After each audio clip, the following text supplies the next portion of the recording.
ang bunganga. Beep, beep, beep, beep, beep. Ang tagalupa na viral ang mukha. Bip, bip, bip, bip, bip. Bumibip, bip, bip, bip, bip, bip, bip, bip, bip, bip, bip na ba? Ang lahat. Martian.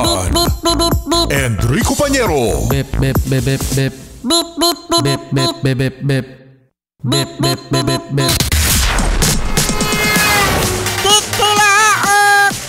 Tik-tik-tilaok! Beep, beep, beep, beep, beep. Ito na ang 101.1 Yes FM Balitang Kamusta kayo mga Yes Friend? Kayo ba ay mahilig sa mga branded na mga damit? Na mga gamit? Ay, oo naman. Ayan, si ate. Uyo? Ano ang bag ni ate? Ang bag ni ate ay... Wow, ang mahal. Rico Pañero. Lacoste. Wakanox! Nakalakost si ate! Yun nga lang yung logo, hindi buhaya. Oh, ano yung logo? Mukha ng kontraktor. Na! Mukha ng kontraktor. Kasi yun yung buhaya. Ayun pala yung sa Lacoste, no? Kasi mga Yes po rin, merong isang tindahan na mga pekeng luxury bags at alahas dyan sa may Binondo, Maynila. Na!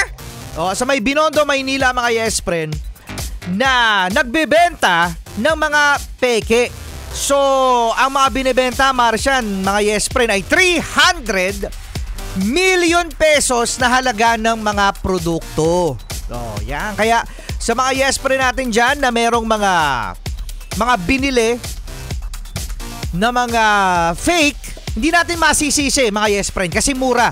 Imagine, itong Binondo, Maynila store na nagbebenta ng mga fake na mga luxury items ay nabebenta rin pala dyan sa may Baclaran.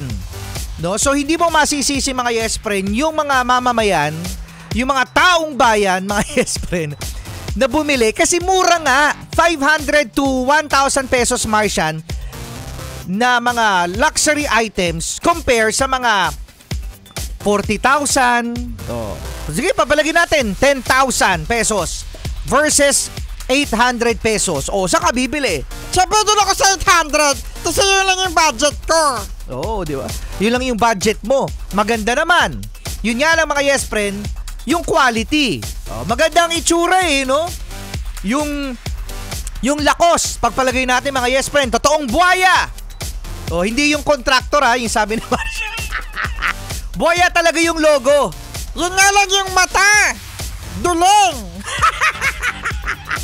Duling daw.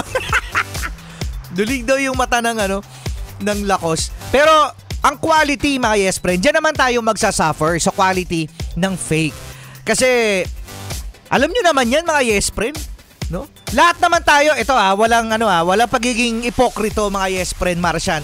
Na lahat naman tayo ay nakaranas bumili ng mga fake na mga items kasi nga merong nagbebenta. Katulad na lamang yan mga Yes friend na mga fake na mga CD, na mga DVD na naglilipa na noon. 'Di ba mga Yes friend bumibili tayo 300. Tapos ngayon wala na. Oo, wala na kasi kasi nag-USB pa yan. Yeah. Download.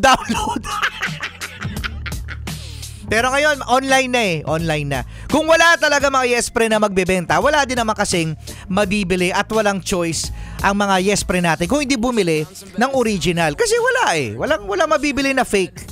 Oh. Katulad nga si ate, naka-Nike. Nung Nike. Nike yun! Hindi, Nike nakasulat. Fake kasi. Oh, yun lang kasi ang afford Yun lang mga Yes friend. Kasama nyo pa rin Enrico Pañero at Martian the cute. Buto na lang talaga ang cute ko. Ayun yung fake. Yeah.